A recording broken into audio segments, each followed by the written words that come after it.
Assalamualaikum warahmatullahi wabarakatuh. Bismillahirrahmanirrahim.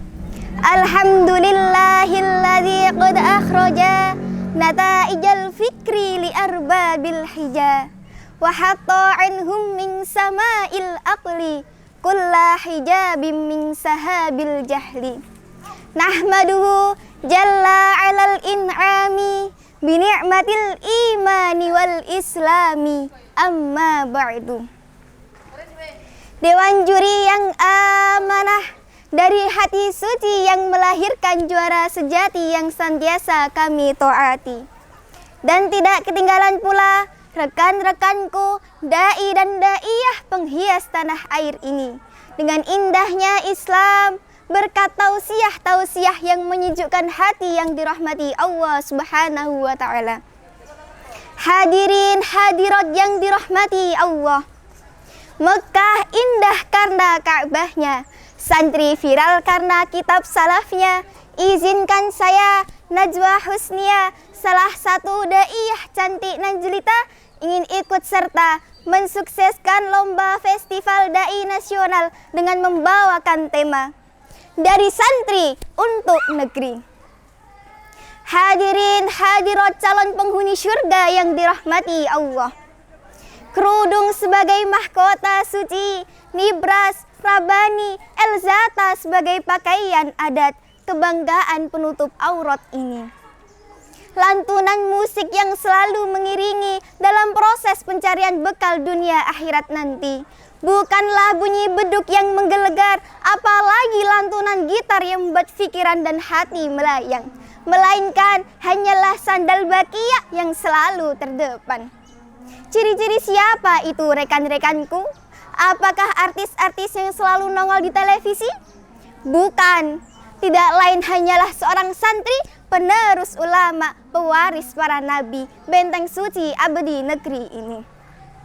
Hadratul Mukarram Romo Kiai Haji Sal Mahfud, pengurus besar Jam'iyah Nahdlatul Ulama, dalam suatu kesempatan mengatakan santri terdiri dari 4 huruf.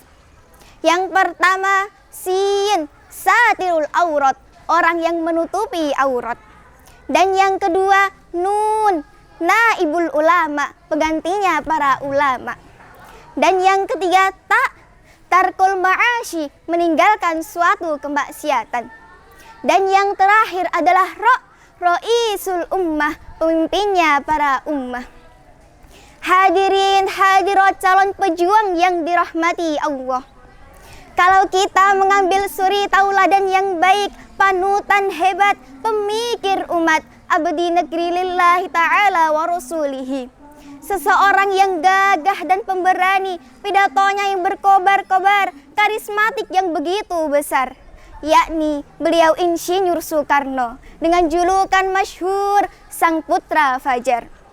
Seorang wanita berjiwa suci dengan emansipasi wanitanya, banggaan kaum Hawa di negeri ini, yakni Ibu Raden Ajeng Kartini dengan gelar populer wanita sejati. Tidak lain adalah seorang santri dari ulama-ulama besar sekaligus wali-wali akbar. Di antaranya Kiai Haji Soleh Darat Semarang dan guru kita bersama Hadratus Syekh Kiai Haji Hasyim Asy'ari.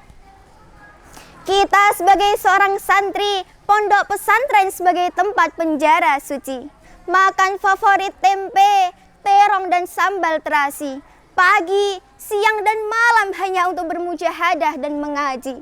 Dengan prinsip syair beliau, Imam Asy-Syafi'i radhiyallahu an, "Malam yaduk murad ta'allumi sa'atan tajarru'a dullal jahli tulah hayati." Barang siapa yang belum pernah merasakan pahitnya belajar saat saja, maka ia akan merasakan hinanya kebodohan seumur hidupnya.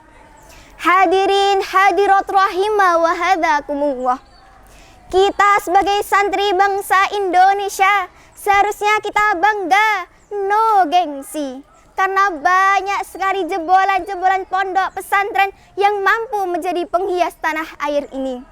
Ada yang menjadi bupati, menteri, bahkan orang nomor 1 di Indonesia yang kita kenal dengan istilah presiden.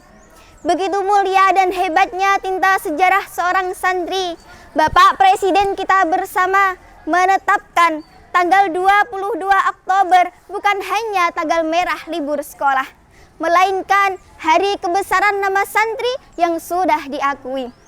Begitu besar kiprah perjuangannya untuk selalu menjaga persatuan NKRI.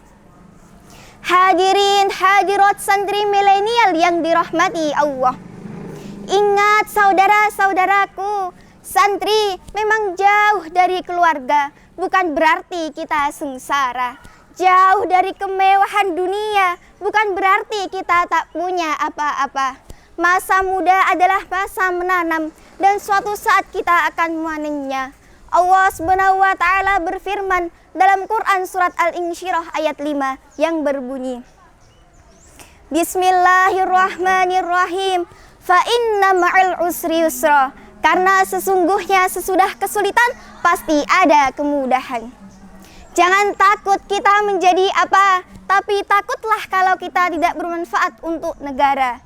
Walaupun gepeng cemet, acur mumur, mangan kurang nyandang cingkrang, tetapi tetaplah pengabdian selalu dinomor satukan. Hadirin hadirat yang dirahmati Allah. Sekian yang dapat saya sampaikan. Apabila ada salah kata yang kurang berkenan, saya mohon maaf yang sebesar-besarnya. Jalan-jalan ke Surabaya, ketemu artis cantik Happy Asmara. Wahai para da'i dan da'iyah semuanya, mudah-mudahan bisa bertemu di event selanjutnya. Wassalamualaikum warahmatullahi wabarakatuh.